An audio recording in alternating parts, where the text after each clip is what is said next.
lè ṣe bọ́ lè ṣe ogun bá ṣe wáyé pa orí là orí. lè ṣe bọ́ lè ṣe ogun bá ṣọrí mẹ́mẹ́rin ṣàpòrí. Hey, Salobua. Started. In this script, you have to speak Yoruba.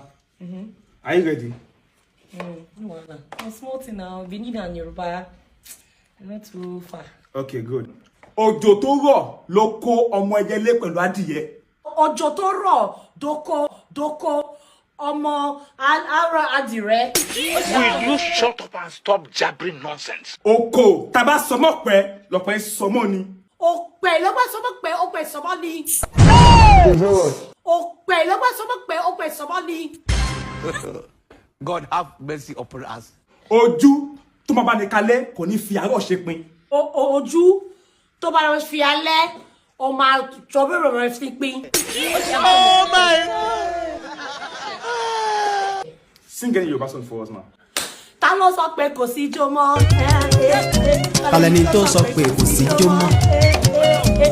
Ijó ń bẹ lẹ́sẹ̀ gbogbo wa.